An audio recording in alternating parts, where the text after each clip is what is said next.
se pa punë s'ka. Kise na jemi kundër punës. Kur kush po të jep një dinar, kise na po themi ati zgatë dorën.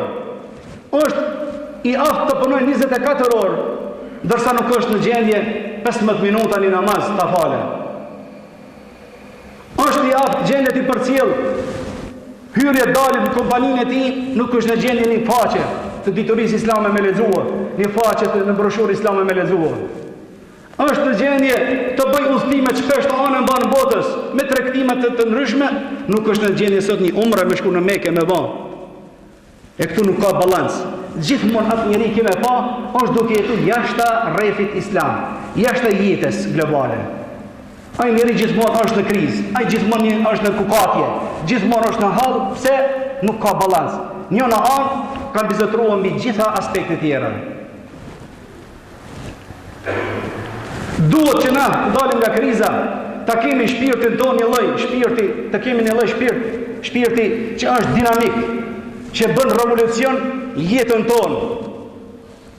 Ai shpirt të mos pajtohet kur me atë çka është. Gjithmonë të synosh ka më e mira. Mos kënaqesh me ato çka je sot. Por lutju Allahu xhaleshon, o Allah thuj, kështu na ka mësuar dietar neve. Bën ma ditën e sotit më të mirë se sa ditën e djeshit. O Allah, bën ma ditën e nesërme më të mirë dhe më hajërni se sa dita e sotit. O Allah, shto ma bereqetin e nesërme më shumë se sa sot çka ma kishtu bereqetin. Gjithmonë duhet të lirohemi nga ato komplekse tona, që sot na jem këtu që unë jetë, do të thot pa problem, një jetë ashtu që sot edhe përshojmë është një lloj pasiviteti jetën dhe mesin tonë. Musliman shumë pasiv jenë bo shumë pasiv.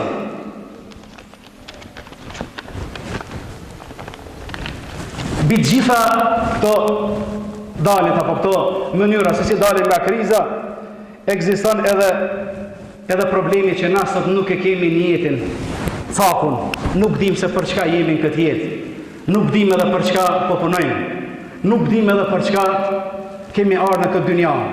Një studim që kanë bërë amerikanët, një studios që ka bërë në Amerikë në vitin 1953. Shumë interesant është kjo me informuar.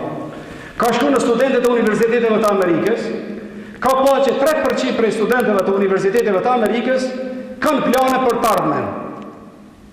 Ti ku ta kryen fakultetin, çka do të bëhesh? Ti ku të magjistran apo doktoran, çka planifikon me bëj? Ka pa, sipas statistikave të këtij studiosi, 3% vetëm nga tërë universitetet Amerikës kanë një vizion të mirë për të ardhmen. Pas 20 viteve, ky person ka qenë gjallë, në vitin 1973 ka shku dhe përsëri ka bën një hulumtim të tillë, i ka shikuar që ta 3% ku janë. Ka pasë që ta 3% që kanë pas para 20 viteve plane në kokë, ka pas vizione, ta sot e kanë punën, mashallah, në numër 1 kanë, në aspektin ekonomik, në aspektin financiar, edhe e kanë siguru jetën e tyre, pse që nga shkolla, që nga universiteti, kanë pas plane, projekte, kanë pas vizion, për çka po mësoj, për çka po punoj. E sot halli muslimanëve është, pse sot na i kemi këto pollovinat, pse na sot jemi çështu të pasiv jemi, pse nuk kemi plane asi dhe nuk kemi projekte. I lutemi Allahu xhaleshanuhu që të na çelë sytë tona, që të na udhëzojë neve në rrugën e Kur'anit dhe në rrugën e shpëtimit, në rrugën e Muhamedit alayhi salatu wassalam.